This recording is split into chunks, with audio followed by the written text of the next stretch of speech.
Hey, welcome to Openly Concealed with Terry Piper. I am here with my good friend Leroy Graham. Leroy and I go back. In fact, I was trying to remember the other day where we first met. I don't even remember. Do you remember? It was at Impact Guns. Impact. Okay. Yeah. Okay. So Leroy and I were on the pro staff for Gem Tech together. I hired Leroy quite a few times to go with me to SHOT Show when I was an executive for another company, which we won't mention on the show. But how I got my start in the holster business anyway. But we've got Leroy here. Leroy was with Boise PD 26 years, retired as a detective sergeant.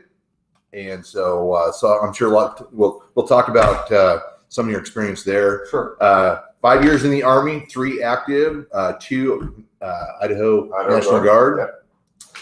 Let's see, what else was it? 3 years active as an MP, 1 year mobile infantry, and 1 year military intelligence. So got a lot of credentials.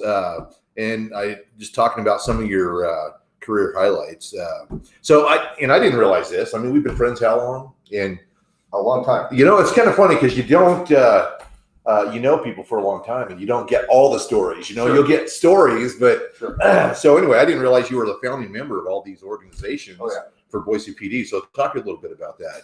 So I got hired in February of 1981. Okay. And there was 10 of us that got hired, which was a massive hiring for the Boise Police Department in 1981. Yeah. So growth. It's one of those first growth periods for them. Okay. And just all sorts of things happened. So with that growth comes like bad stuff. Yeah, good stuff. But what I'm saying, like with the growth, so they had to bring on more people, but I'm sure there was probably, you had to bring on more people because different problems. Yeah. So I was on a unit called the Beat Team. The Beat Team worked the downtown bars and the parks, which used to be a problem because there was a 19-year-old drinking age. Oh, wow. So I go back a ways. And so the bars and the parks were real problem areas in downtown Boise back then. Interesting. Fridays and Saturday nights, there was a cruise that went down there. And I remember cruising downtown Boise. Yeah. We used to cruise either Ontario, Oregon, the main drag in Ontario, Oregon, or come downtown Boise. And I don't remember what year they put a restriction on the cruise. Do you? It was years later. Yeah, because I remember actually cruising the Boise cruise a couple of times. So did that for a few years. And so, you know, when you mix 19-year-old drunks with 35-year-old drunk males. Oh, ego. No brains and ego. That's right. Liquid courage. Yes. So that was interesting. Did that, and then we founded the Special Operations Unit, and that was actually a full-time SWAT team back then. So, oh wow! Yeah, we were full-time. And that was so you were one of the founding members of the Special Operations. Yes. Yes. Okay. Yep. So they had a SWAT team, but it was a part-time gig, and this was a full-time operation, and we got excellent training. We trained with LA County SWAT. Oh wow! Special Enforcement Bureau. Right on. And INL, which a lot of people don't know the level of security they have there. Right. But they have some elite people. So did you train with Pete Italiano at all? Okay. Okay. And I know Pete. Yeah. Okay. All right. So trained with those guys, and we did some regional stuff here training, and did that for a number of years. They decided to take it back to a part-time deal, and I didn't like that. Okay. And another great unit came up. What? Leroy Graham does not like things? Yes. What? Yes. And so the repeat offender program, which was very new in the country, and we actually go out and target people. So you were a founding member of that as well. Founding member of that also. Okay. So founding member of that, and you had to have 2 felony convictions or 5 felony arrests, plus we had to have informant information that they were actively crooking. Okay, crooking. Yes. Is that in the dictionary? Yes, yes. Okay, crooking. I'm going to look that one up. And then once we identified the criteria for these people on their arrest records, we would identify them after their name with RO, repeat offender. Okay. And so anybody that was dealing with them knew who they were dealing with, hardened criminals. And so we would go out and follow these people and catch them in the commission of crimes and arrest them while they were doing that. So were there any enhanced penalties for those like ROs or? No, but what we would do is anybody we arrested, when they got arrested, we would be there for their arraignment. We would be there for their preliminary hearing. We would be there for their trial, and we would be there for sentencing. Oh, wow. And so we got them the highest possible bonds that we could, so they wouldn't be out. Okay. And we got them the highest possible sentences that they could. Oh, right on. And the first year we were in business, we reduced crime rate not the crime rate, but the burglary rate in Boise by 50%. Wow. So it was highly effective. Yeah. And so did that for a few years. Had one of those wonderful divorces. What? Because of probably a lot of different reasons, but I was gone a lot, and so I then worked. I needed a day job, and I became a school resource officer.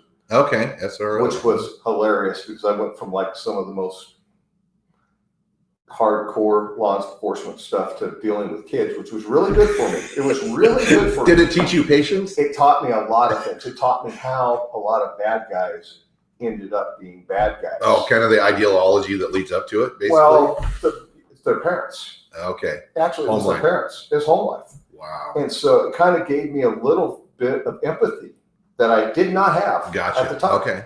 And so it gave me some good feelings. So while I was in school resource officers, we started a SHOCAP program, which was the Serious Habitual Offender Comprehensive Action Plan for juveniles. Wow. So those juveniles that were repeat offenders. Okay.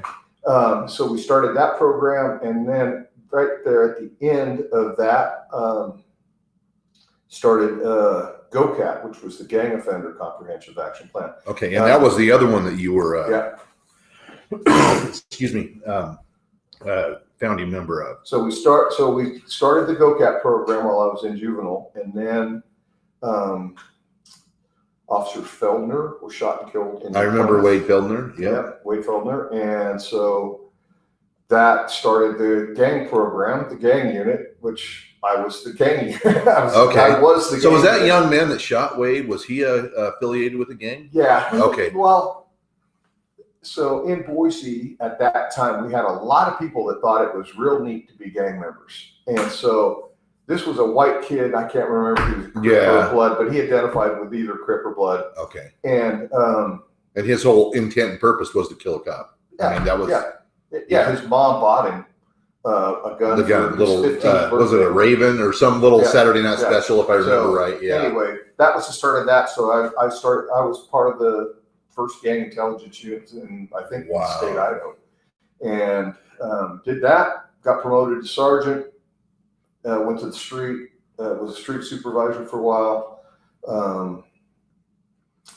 Was involved in a few things there, getting computers in the cars. So you were in the transition period of zero, like radio response to And so I knew literally nothing about computers, but I had good people on a team, and they did. Yeah. And they brought computers into the cars for the Boise Police Department, and then I did 10 years with the narcotics unit. Okay. Wow. Supervisor. A lot of credentials, man. That's so you see, you think there's a big change between where you came up through the ranks and what's happening now. I mean, I can't even imagine being a policeman now. I mean, did you see? Me either. But I mean, there's definitely a breakdown in that respect level for law enforcement. Yes. We've seen that degradation through politics, through attitude. Everybody gets a trophy, I think, is Yes. Oh yeah. is the start of that decline. Yes. You know, and Absolutely. we can talk about it. People can be offended about it all they want to, but at the end of the day, if you don't have to strive for anything, then what's the point? I mean, if there are no boundaries and no consequences, then there's no, that moral compass just kind of goes away. Watching a news network, you know which one. And in Chicago last weekend, over 100 shootings, over 100 injuries, victims, and I think 19 deaths. In a city that has like some of the most restrictive gun control laws.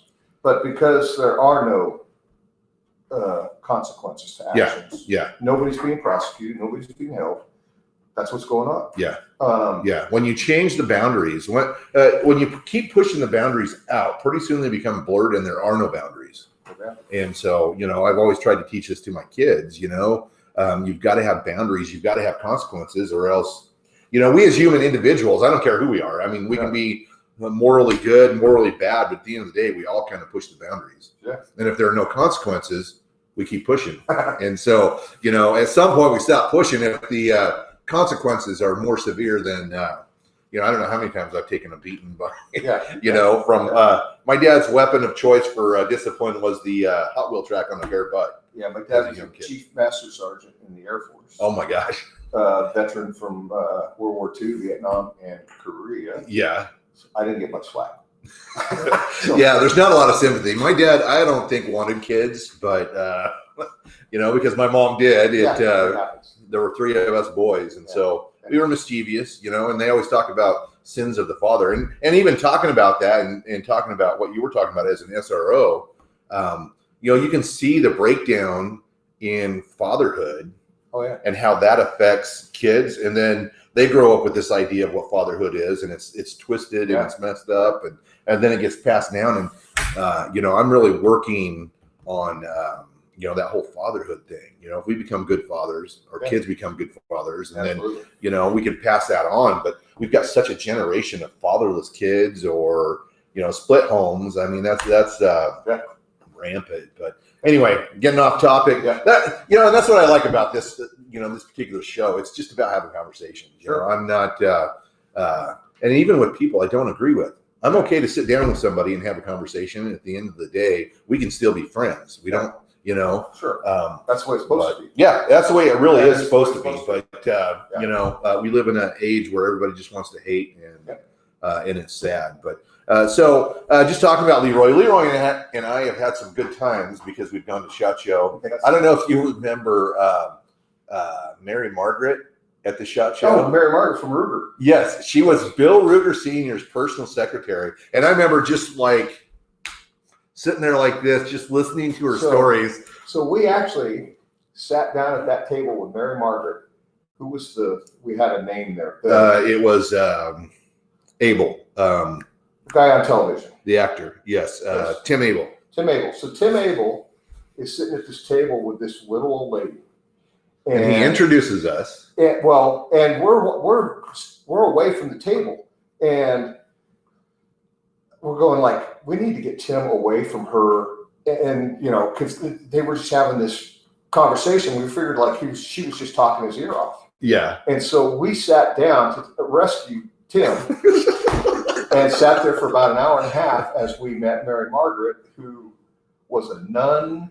She was a nun before she became. She worked for Ruger, and then she was on a city council, and she had done like 8,000 different things. One of the most interesting people I've ever met. Oh my gosh, I was like so enamored. I'm just like all in. I mean, you couldn't have pried my eyes off of her. Unbelievable. Drinking cranberry vodka.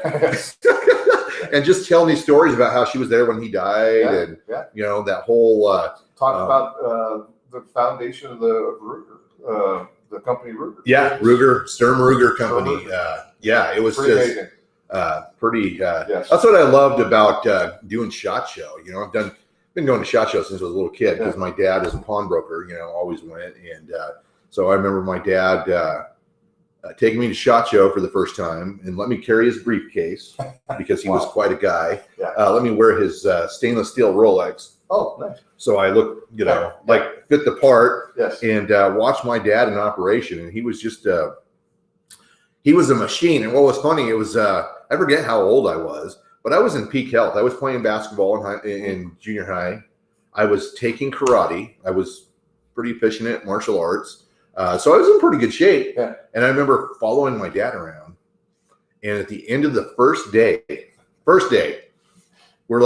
done. It was pretty late, like 8 o'clock or something by the time we really were done. And then he's like, well, let's go grab something to eat. And I'm like, no, I'm just going to go back to the room. And he's like, oh, come on, you got to eat. Yeah. And I remember sitting there at the table and kind of just barely being able to keep my eyes open. I was so tired. And it was so funny because people would talk about my dad, like, oh, Piper, he just likes to go to the show so he can gamble. And I'm like, and I used to throw a bet out there. I'm like, I'll give you $100 if you can keep up with them. Yeah.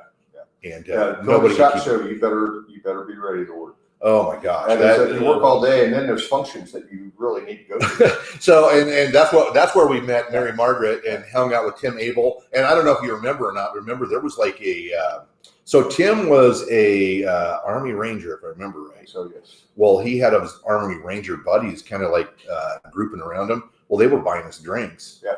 Oh yeah.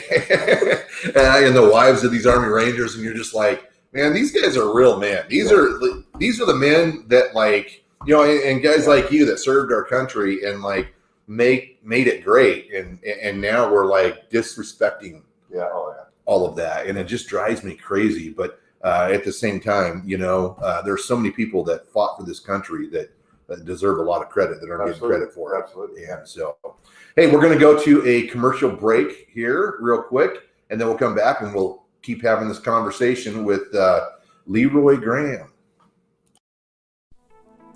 Idaho Enhanced Academy, Idaho's premier training center. Idaho Enhanced Training, Utah Training, and Oregon Certification. We also do private tutoring for tactical training, weapons familiarization, and firearm safety. We specialize in concealed weapons training. We also specialize in private concealed weapons training.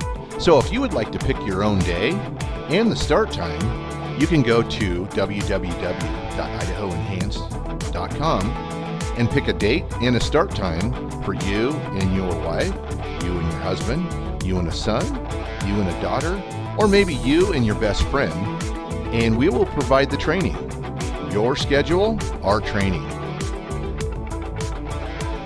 Are you new to concealed carry and not sure if it's the thing for you or not? We can help with that as well. We'd be glad to have a conversation about the do's and don'ts and the good, the bad, and the ugly. So, if you'd like to determine whether or not it's something that you might want to do, we can help you. Visit www.idahoenhanced.com or call 208-495-4413 to discuss planning for your next class.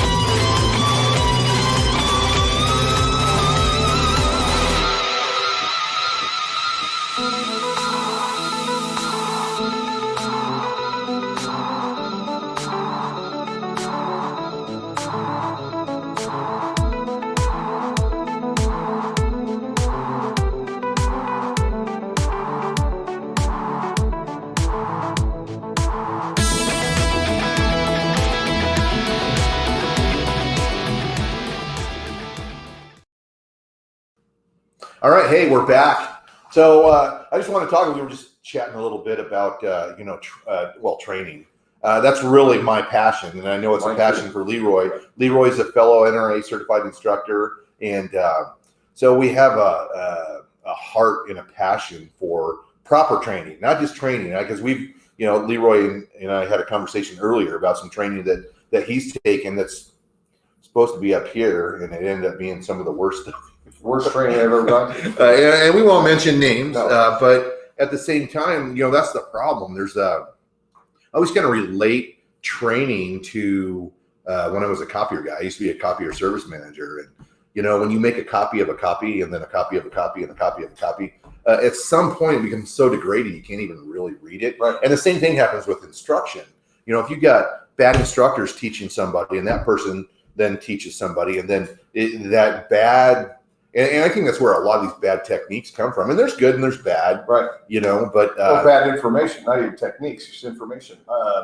Best you had at the time, maybe. Yeah, I don't know how many times I've heard somebody say, "Yeah, a police officer told me that if I ever shot anybody outside of my house, to drag them back in the house." Worst advice ever. It's a felony crime of destruction of evidence. Exactly. And you're going, and forensically, that can be proven. It's not like you're, Yeah. You're saving yourself. Yeah.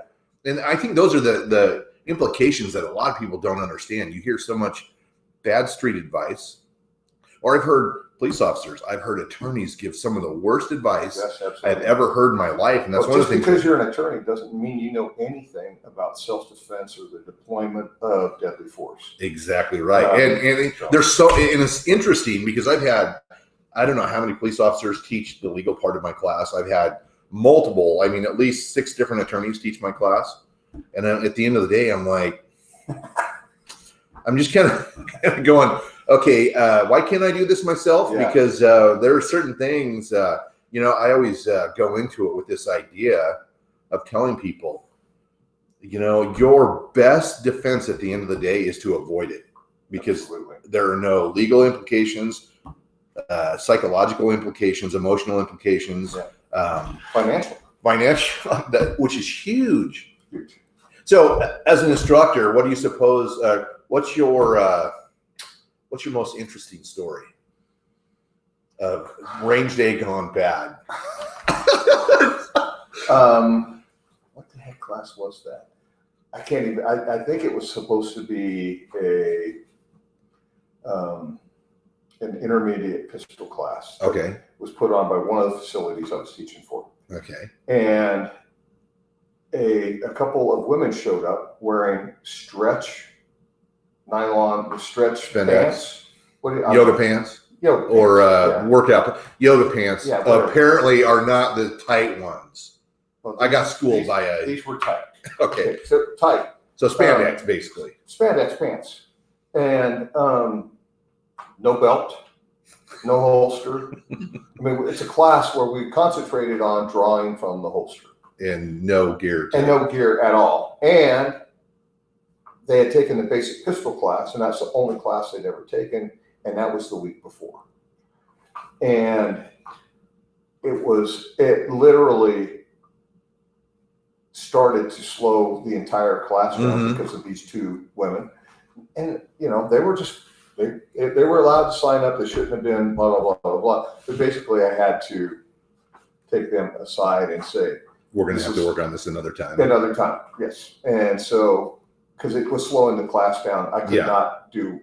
And we had some holster belts, we had some holsters. They weren't the ones for their guns. It was a farce. It should not have been allowed they should not have been allowed to sign up for that class. Yeah. Without the proper training. So one of my things in the course of instruction, I had a guy show up with a Colt butt line, single action 22, Yes. 9.5-inch barrel. Yeah. And you're like, okay, talk about slowing the class down. When you got a single action loading gate So that's revolver. That's 2 weeks ago for me. That 2 weeks ago, 2 really? weeks ago. We do have firearms available For rental. We have academy guns, and I went, this can't happen. Yeah. You need to try this. And who sold you this gun? I go, our store didn't sell you that, did they? And they said, no, we bought it somewhere else. And I'm going, did you tell them what you wanted? And yes, and this is what they thought we should have. Oh, and that's another one of my pet peeves. Going back to guys who have been behind a gun counter before. for people to go to a gun store and be looking for something that's going to work for them, and then the guy behind the counter going, well, this is what you need to have. Yes. You need to have this because it's the most popular. You need to have this. And I'm like, and I always try to like implore people when they're looking at taking a class, if you haven't already bought a gun, don't Go run them. come to the class. I've got rentals, Yes, there you go. or borrow one from a friend, Yes. because there are certain things you're going to find out on the range that you're not going to find out when you go buy that gun and then you come take the class. You start finding out, oh, guess what? I can't reach the controls. Yeah. Guess what? I can't rack it. Guess what? I can't pop the magazine out because my thumb is too short. Or, those are those little things I always tell people. You want to find out what you need to look for when you go looking, rather than go buy something to try to get it done and then realize it is a bad bill of goods. Absolutely. Yeah. I've sold a lot of guns to a lot of people. And both places where I sold guns, you could rent guns and shoot them. Yes. And I was like, and I always advise people to do that. Because shoot them. here's the other problem. You pick up a gun and it might feel good in your hands. But when you shoot it, You put a couple rounds through it. And I don't know how many ladies I've had show up going, oh, I love my nice little piece. And then we get about 20 rounds in. They're like, can I stop? No, because the legal requirement is that we do 100. Or those people that show up with a 40 that have never shot a gun before. Yeah. There's one caliber I've never owned. 40. I actually like the 40. It's a little snappy. It's a great round, but most people Can't take get like the abuse. an M&P Shield or that size gun in a 40, It's and they're inexperienced shooters and they hate it and they don't practice. Yeah. And at the end of the day, so by the time you get to usually around 40, 50 rounds out of a 40, for most people that have never shot, they're like, I got to stop. And I'm like, well, if you do, I can't sign you up because that's and they go, oh man, yeah, you probably should have thought about that instead of letting the guy behind the counter talk. But these are people that are they're going to an expert. And that's, I think the biggest problem that I have is, none of us are experts. We go with what we know, but those of us that have been instructing a while know, okay, you're going to want to be able to do this. You're going to want to be able to do this. And I sell people constantly, start with a 22. Yep, absolutely.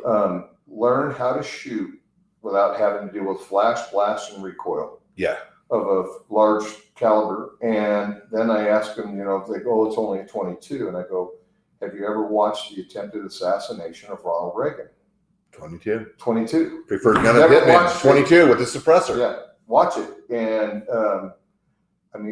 he's dropping people with one shot out of a really crappy 22 revolver. Yeah. And damn near killed Ronald Reagan. And Brady. That far. Yeah.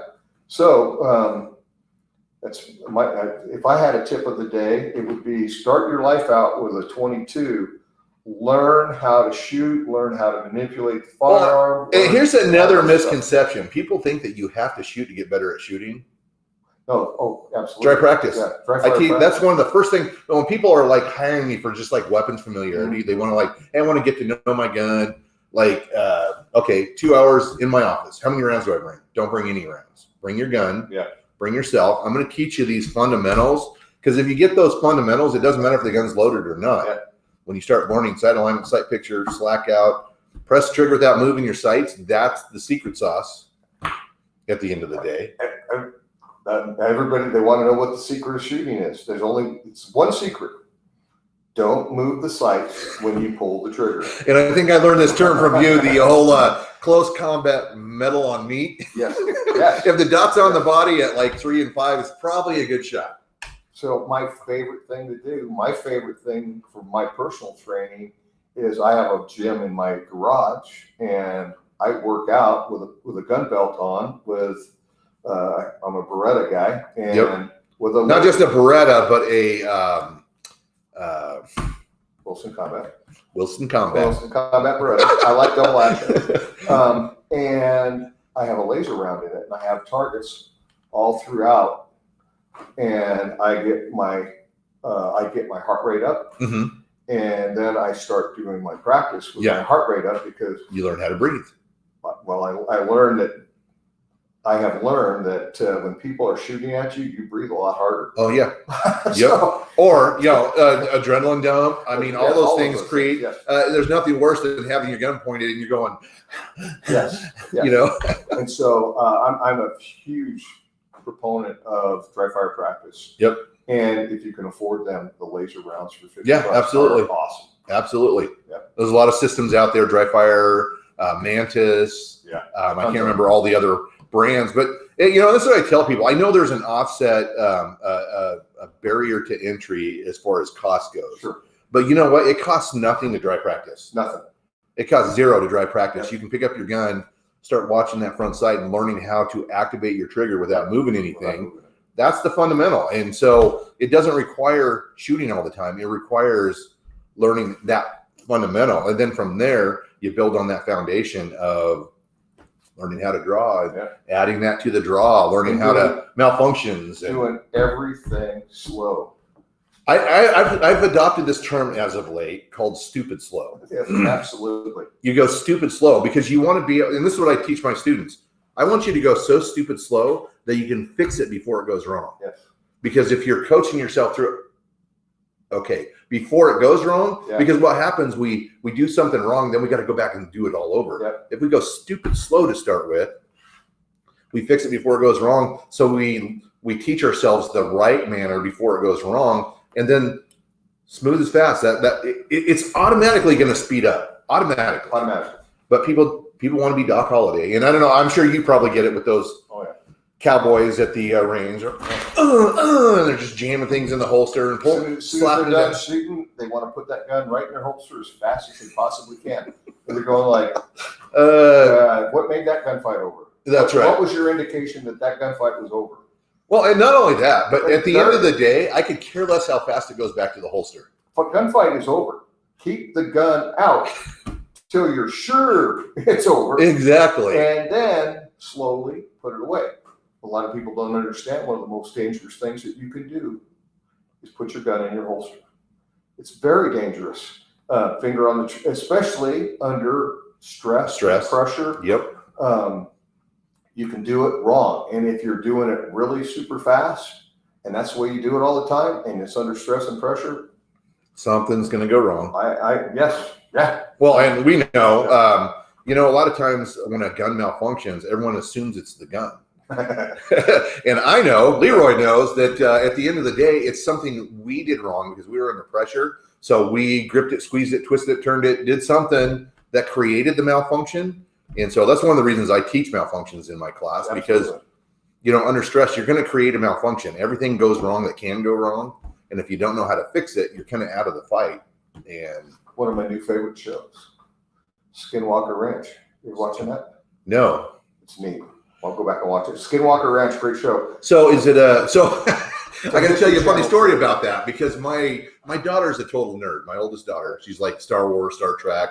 She saw Skinwalker. She thought it said Skywalker Ranch. So she thought it was some, and then she was like, Skinwalker Ranch. That's probably not something I want to watch. It's very interesting. I won't go in too long here, but they do a lot of scientific experiments. Okay. And whenever they're doing, so it's not a sexual show. No. Okay. No.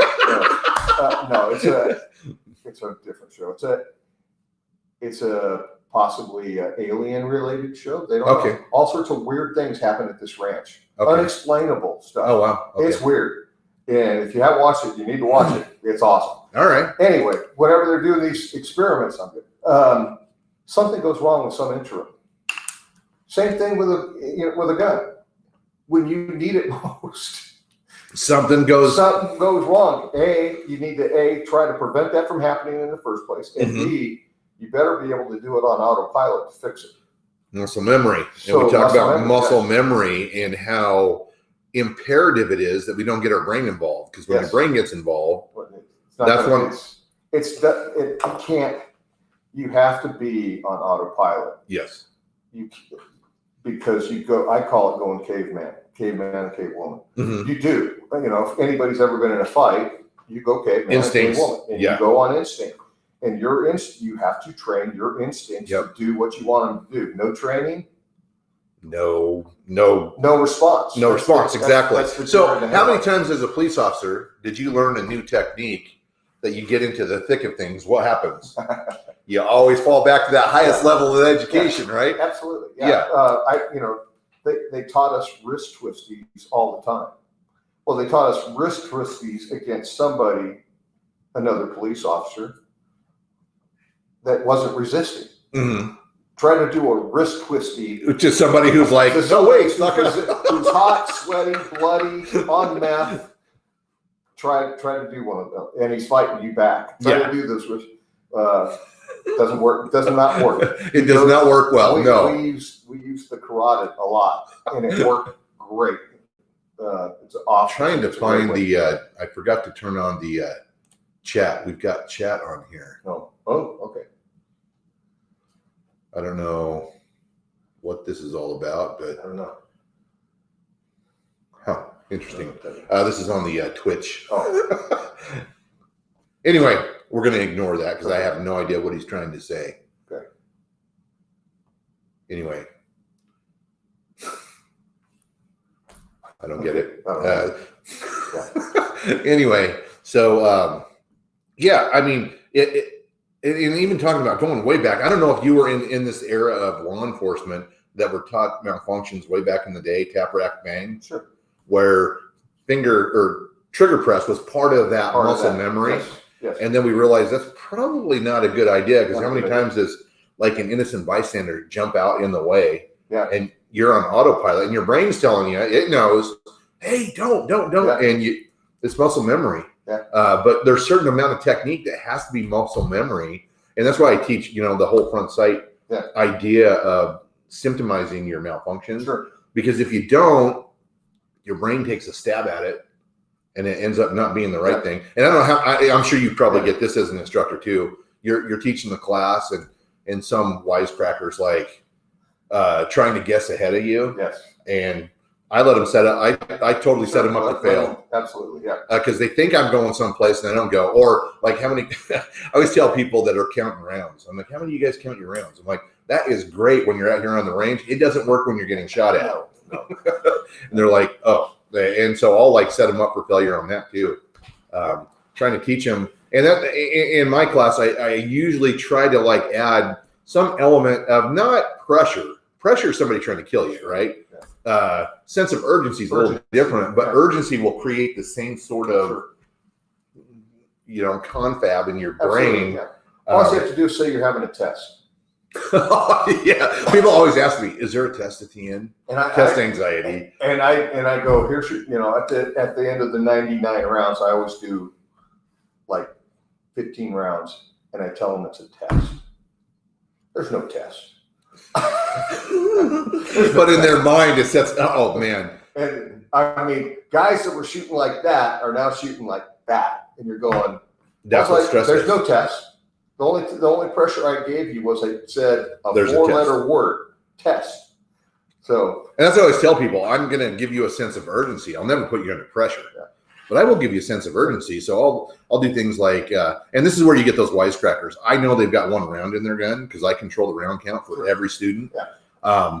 And I'll say 2 shots, center thrust, cavity, line of set, ready, fire, and just sing it along like that. And people point your gun in, shoot once, their gun locks back, and then stand there and look at me. And I'm like, don't look at me. I'm not the one trying to kill you. That's that guy, And they're like, oh, crap, And then they're like, and I'm like, how many felt like I pressured you? And everybody's like, oh, my gosh, you pressured me. And I'm like, that's not pressure.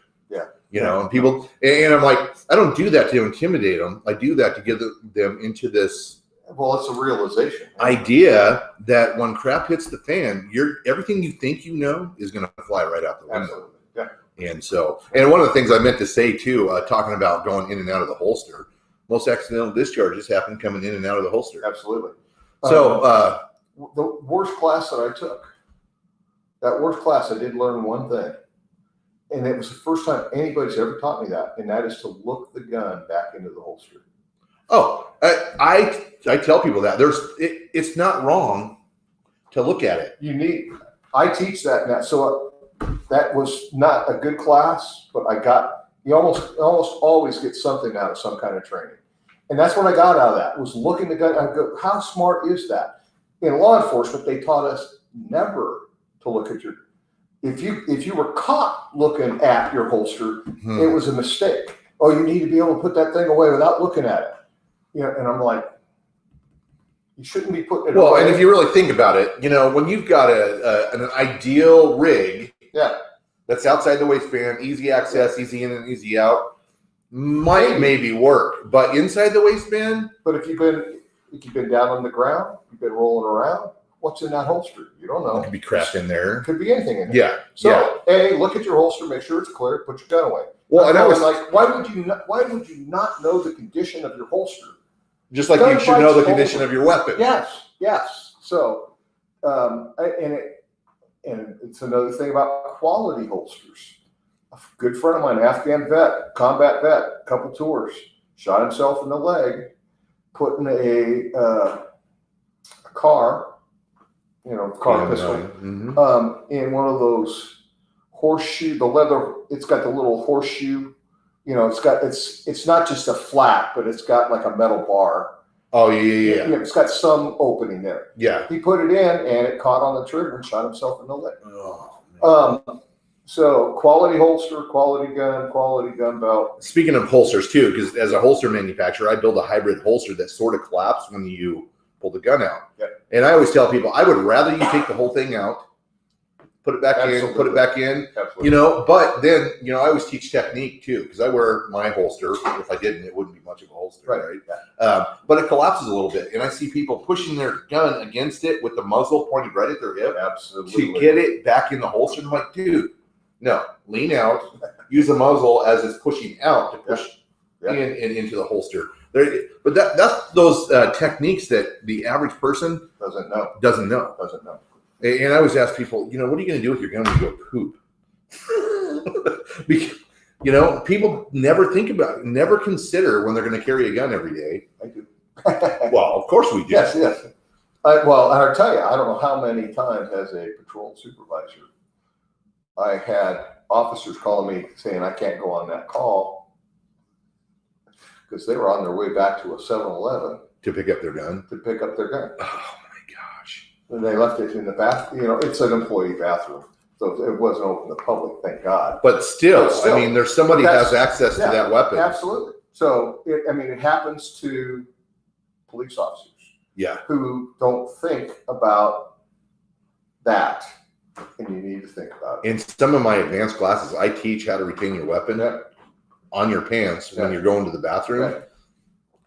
The last thing you want to do is set it down where you're going to forget it. And I posted an article one time, or actually it was a blog that I got all these pictures of guns on toilets in the handicapped little rail or the baby changing table and I'm just like, so one of my former employees, we worked together, I won't mention names, but I found handgun on the toilet paper rack from the owner a couple of times. And I'm like, I think the last time my son found it, and I'm like, this happens again, I'm not giving it back. I'm just like, just not going to happen. So I was going to ask you, do you remember, remember when we went to front sight? We only went to front sight once together, right? Okay. Yeah, I've got a membership. I've been that one time. We need to fix that. Yeah, I got to get back there too. I haven't been in like quite a few years. I usually try to go every year and take a big group. There we go. I think you were on the very end, and I was hanging out with everybody else, and then I came down and sat with you and talking about somebody getting sold an inadequate system. The older couple with the high points, with the lasers, with the Uncle Mike's holsters. And I go down to the end, and I just, something like spider senses were going off. And I look back, and I've got a gun pointed at me. This guy had his finger on the trigger, trying to extract the round out of the chamber. Magazine still in, by the way. And I just like, that feeling, turned around, ran over. And I feel bad because I got pretty rough with that guy. I spun around and slammed him up against the wall. But I've had a lot of guns pointed at me as an instructor. So let me ask you this. As an instructor, people do it all the time. And so do you find it more with your newer users or older? So how many? Older, and they're totally new to guns. Older, but they've never handled. And Yeah. I guess that's what I mean by like Yeah. So younger in their. yes. So people that had not been around guns. I think we see it so often that it's almost innate in most people to put their finger on the trigger, Okay. and then they just don't pay attention. And you couple that with being around somebody who's trained, like an instructor, then you get that nervousness, and then people just do dumb things. Yes. And so I don't get mad. I get guns pointed at me all the I time. don't get mad at I'm just like, see what you just did there? You got to pay attention Yeah, to and where if you're it's like. coming up towards my head, I'm going to show you some Krav Maga right now. I make sure it doesn't get pointed at my head. But you just have to make them aware of that fact. Yeah. That their fingers on the trigger, and I know why it's happening. It's because they're thinking about 40 things at once. Right. And your saying is stupid slow. Stupid And slow. so I teach something similar to that. I go, think about what you're going to do, then do it. Then think about what you're going to do, then do it. So Yes. if you're going to draw the gun, steps that you're going to do, just think about each and every single step Before you get there. before you get there, Yes. and then do it. Go that slow. I'm Yes. going to do this. I'm going to do this. I'm going to do this. I'm going to do this. Yes. And same philosophy. And I always tell my students too, when you hear me walking you out of the holster and counting it out and telling you what to do, one hand in the midsection, fingers closed, thumb in the sternum, drive down and get firing grip, repeat it. Don't just think it. Yeah. Repeat. If you'll repeat it, out loud. because people will they'll just repeat it because you'll remember it better. And then when you go home, When I'm clearing a weapon at home, or anytime I'm clearing a weapon, but in particular when I'm at home, I say it out loud. yes, What I'm doing. I'm unloading my gun. I don't say what I'm doing. I just say I'm unloading my gun. I'm unloading my gun. I'm unloading my gun out loud. And then when I load it, I say I'm loading my gun. I'm loading my gun. I'm loading my gun. yeah, So that I'm not paying attention to what anybody's saying. I'm not paying attention to the phone. I'm not paying attention to text or anything like that. I am absolutely 100% focused. that's a good plan. Usually it's a dry fire issue when I'm doing that. I don't want to do an extra dry fire after I just loaded my gun. And I don't. That's one of my. So you see Glock guys all the time. Chamber check, magazine check, click. Yep. And I'm like, don't ever press your trigger for no reason, ever. And a lot of people are saying get one more extra perfect rep, but that's that thing that you do it on automatic pilot. And then your gun's loaded, and you. One of the reasons I like double action pistols is for dry fire practice.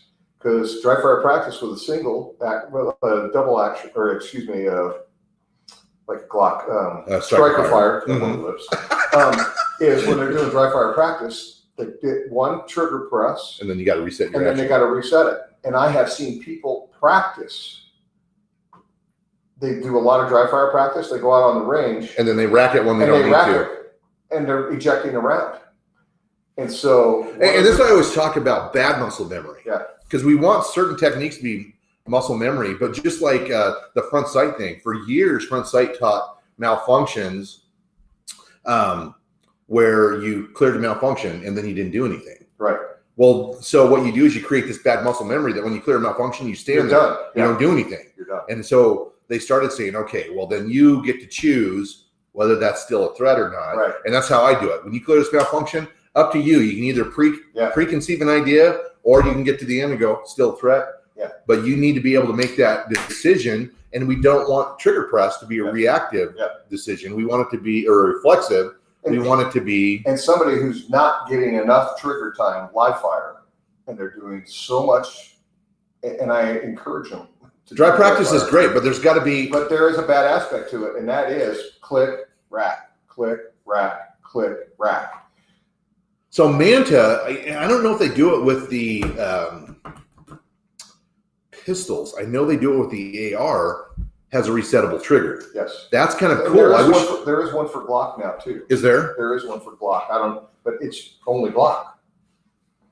And that, as a manufacturer, I understand that the cost barrier of trying to putting all these models out there pretty significant. So we're going to do Terry's tip of the day here real quick, and then we'll come back and continue our conversation with Leroy.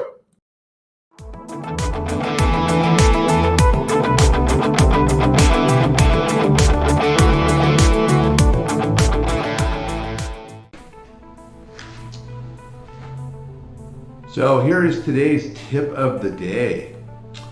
Where does your finger go on the trigger when you're learning how to activate the trigger, press the trigger without moving your sights? The goal is to get your trigger finger at the center of the pad, right on that trigger. So you want the center of the pad basically on the trigger. Not too far out, not too far in. When we go too far in into this joint index of this trigger finger, as we activate the trigger, depending on the size of your fingers, it pulls or pushes the gun. And so we get a variance in, as we activate, it pushes or pulls the gun in the wrong direction, not keeping those sights square. So we go too far out and it typically pushes to the left when we activate that trigger. So the trigger finger goes in the center of the pad to get a proper trigger finger pressed on that trigger. And so getting that finger in the right spot makes a lot of difference on variance in your sight alignment, sight picture. So that is your tip of the day. Today's Todd.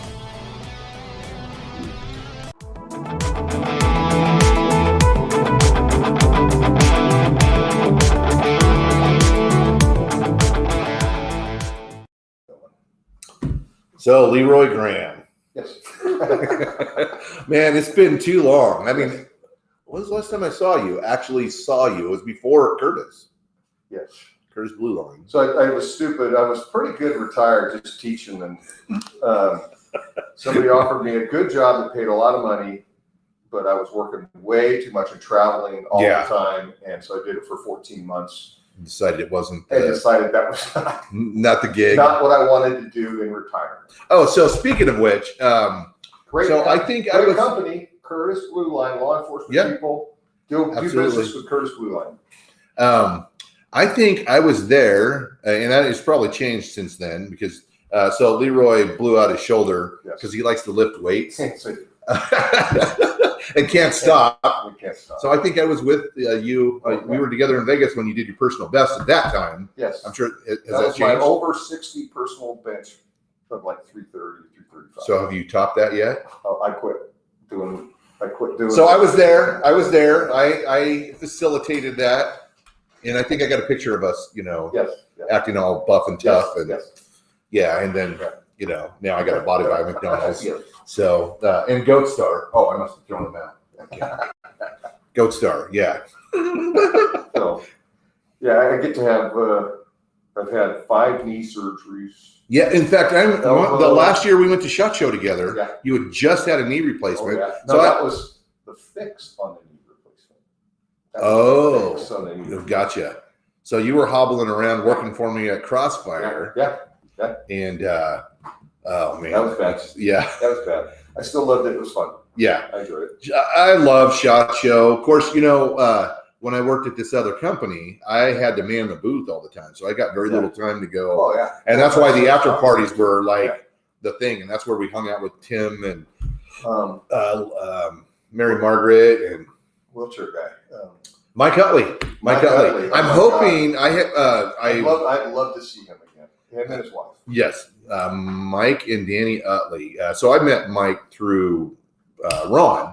Yes. And we hit it off. And in fact, it was kind of funny. I always tell this story because I told my wife, "Yeah, I'm friends with Mike Utley. He used to play football." And she's like, "No, you're not. No, you're not." She always says that because she's like, "You meet somebody one time and you call them your best friend, And she's like, "No, you're not." And then wasn't too long afterwards, Mike Utley called and said, "Hey, I got tickets to Wazoo. You guys want to come up and sit in our box seats and watch the game?" And so we did. And she goes, "Okay, maybe you are." Well, and he's if you don't know Mike Utley's story, check it out. It's great. Yes. And when a Boise police officer was shot and put in a wheelchair, he called within 3 weeks. Is that right? I did not know that. To offer support and encouragement and asked if he needed anything. And if he was, he would be there for him. Wow. So. And that's the kind of guy Mike is. He's just, and here's the other thing, it drives me crazy when people say I can't. Yeah. I'm like, no, I know people that have gone against the odds, guys like Mike Utley, that don't know can't. Yes. And so I just don't buy that. I think anybody that says can't either hasn't learned how or doesn't want to. Or doesn't want to. Yeah. because honestly, the human spirit, we can do anything we want to if we set our minds to it. We got to want it, And first of all, and work for it. But that's crazy. So, just some of those people we've gotten to meet at SHOT Shows has just been, and I think that's the thing I miss the most, just hanging out, going and have fun. With Gem Tech, I met a whole bunch of great surface service people like Navy SEALs. And just some Tig of the and all those people, guys. Some of the greatest people in the world. Yeah. Amazing. Absolutely amazing. So when we did Front Sight, was that did we do SHOT Show and then stay over? Yes. And okay. Yes. My wife hated that. She was like, that's too long. Because I was gone for a week for SHOT Show because I always left 2 or 3 days before the show to set up the booth, get everything done, and then I had to tear it down. And then we stayed over. Yes. And then we drove to Pahrump, Nevada. And it was colder than. Was it? Was that raining? And we were not prepared because we went in. It's the Las Vegas, Nevada dinner. Walmart or something in Pahrump and bought all sorts of stuff. Warmer clothes to put underneath the clothes. It's, oh my God. Long johns. Yeah, it was the first 2 days we froze. So coming from law enforcement, and then because it's kind of funny because people are always telling me, "Oh, Piper and Front Sight, you just think it's all the jazz," and I don't know. It is what it is. Yeah. I mean, I went there the first time ever to get hired, and knew after day one it wasn't going to happen. There's no way I was going to cut the mustard, and had to go back several times to kind of get to know it, and then finally went through. It started developing and got hired. But for you, the first time you went through it, what were your thoughts? Well, the only thing that's different really about them is, they're single action guys. They like the striker fires. And they hate strike fires. They like my Berettas. Yeah. They like Berettas. They teach the what's that? Hair. God dang. That Isometric instead of isosceles. Yes. Isometric. Yes. And so that's just different. And nobody's teaching that anymore. They're one of the few people that teach them, and the other 1911 place, Thunder Ranch. No, not Thunder Ranch. Arizona. Anyway, there's just a Gun Sight, which I've never been. I haven't either. I would love to go there. Anyway, there, so that's a little different. But their instructors were awesome. Oh yeah. The facilities are awesome. Yeah. I wanted to go back. I just have been too busy to go back. Same here. And now the frickin' ammo cost is so high. It's so crazy. So I want to go Freedom back. Munitions in Horseshoe Bend got bought out. Oh. And so I just bought ammo at $22 a box. And I saw some for 15. So 15 used to be the high price. It used to be, yeah, exactly. And now has it been good? I haven't had any issues with it. Okay. I shoot almost every day. I mean, how long ago did they get bought out? Recently? I don't remember. I don't even know. I just heard it, and that's when ammo started coming. So I'm sure they got money in there because I think money was a little tight there for a while. Last time I was in there personally, they were talking about waiting for parts and trying to sell some stuff so they could get some components. But so I don't know what the whole deal is. But I work at Independence.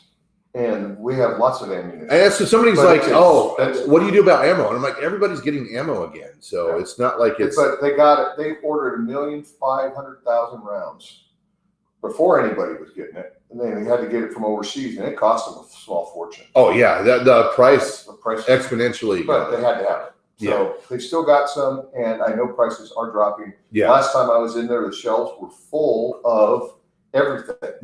Yeah, same here. That 38, they had 9, they had 40, 45, all that stuff. It's more expensive, but it's available. The only 22 they had was Gem Tech suppressed. Is that right? For $22 a box.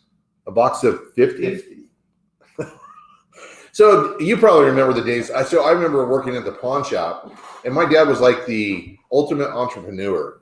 So Bi-Mart or somebody would be selling ammo at a discount. Mm-hmm. So like that's back when it was 99 cents a box of 50. And he would send me over to Costco or Bi-Mart and buy everything they had on the shelf. So we would buy it when they would run it on sale at 69 cents. I think we were the ones that kind of brought that whole disclaimer because we'd beat them at their own game. We'd go to Kmart, Walmart, any of those places and buy everything off the shelf and sell it at the same price while they were selling it at the advertised price, and then raise the price. And that's when we made money. Yeah. And so, but I remember paying as low as 49 cents a box for that 22 ammo. And it was just like, wow, crazy. Times are different. Yeah. I bought a case of Gemtech 22 from somebody. Yeah. For like $100. Wow. That never happens these days. No. Well, hey, we're out of time, and I will have Leroy back again because, we could probably chat for, days and months and years. So thanks for tuning in. I will send this out here. And if you have any questions, feel free to hit us up on Facebook, Instagram, Twitter. What's the other one? I have no Facebook. idea. I have no idea. Yeah. So anyway, thanks for watching. Tune in again. Tell your friends about it. I think we're up to like 3 viewers today. So, we're going big time here. So thanks for watching. Have a good day.